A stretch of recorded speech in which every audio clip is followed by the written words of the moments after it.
अगर hall of souls वाले हमारे शहरों पे अटैक कर सकते हैं तो फिर हम उनके अड्डे पे अटैक क्यों नहीं कर सकते।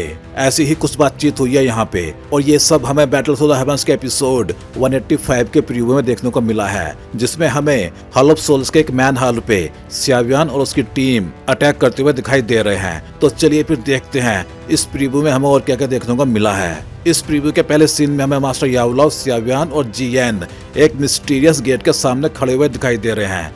यह है हॉल ऑफ सोल्स का एक मैन होल, मतलब वो होल जो उनके मेन अड्डे के बाद पावर के मामले में दूसरे नंबर पे आता है। और यहाँ पे सियावियन अपनी टीम के साथ पहुंच चुका है इस अड्डे को तबाह करने के लिए। इसके अगले सीन में हमें इसी हॉल के अंदर का एक सीन दिखाया जाता है, जिसमें हमें हॉल ऑफ सोल्स के बहुत सारे बंदे दिखाई दे रहे हैं और सबके हाथ में एक मिस्टीरियस लैंप टाइप की कुछ चीज दिखाई दे रही है। इन सभी लैंप्स में ह्यूमन सोल्स बंद है, जिनको इन लोगों ने स्काई मैंसन अलायंस के शहरों पे अटैक करके कैप्चर किया है फर्स्ट तियानजुन के लिए। अगले सीन में हमें एक मिस्टीरियस बंदा एक सोल पूल में इन सभी सोल्स की पावर को एब्जॉर्ब करता हुआ दिखाई दे रहा है। सीन काफी डरावना है देखने में, क्योंकि इसमें बहुत सारी ह्यूमन सोल्स तड़प रही हैं। फिर हमें बर्निंग फ्लेम वैली के एंसेस्टर फॉलिंग स्टार पैविलियन के मेन हॉल में जाते हुए दिखाए गए हैं, जहां स्काई मैंसन अलायंस के सभी पावरफुल लोग जमा हैं एक मीटिंग के लिए, क्योंकि ये सभी लोग हॉल ऑफ सोल्स से परेशान हो गए हैं, क्योंकि हॉल ऑफ सोल्स ने इनके लगभग आधे शहरों पे अटैक किया है सोल्स को कैप्चर करने के लिए। इसी मीटिंग में मास्टर यावलाव सजेशन देते हैं कि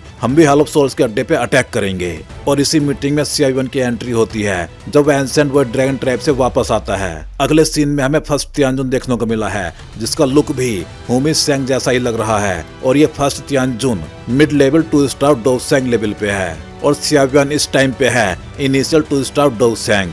फिर हमें काइलिन भी देखने को मिली है, जिसको शायद 9 सीरियन स्प्रिंग में 7 कलर्ड हेवन स्वलोइंग पाइथन के एक ट्राइब का इनहेरिटेंस मिल गया है, जिसको रिफाइन करने के बाद वो 9 कलर्ड हेवन स्वलोइंग पाइथन में इवॉल्व हो जाएगी। फिर हमें एक सीन में सियावियन और जियान को भी दिखाया जाता है, जिसमें वो सियावियन के साथ जाने की जिद कर रही थी, इसलिए उसके पीछे छिपी हुई है। लास्ट सीन में एक मिस्टीरियस पावर ने आसमान में हलचल मचा दी है, जिसको जुआन यी आसमान में खड़ी हुई देख रही है। यह है प्योरीफाइंग डेमोनिक लोटस फ्लेम, जो अब इस वर्ल्ड में अपीयर हो चुकी है, और फाइनली डेमोनिक रेल्म ओपन हो चुका है, जिसका सियावियन को काफी लंबे टाइम से इंतजार था।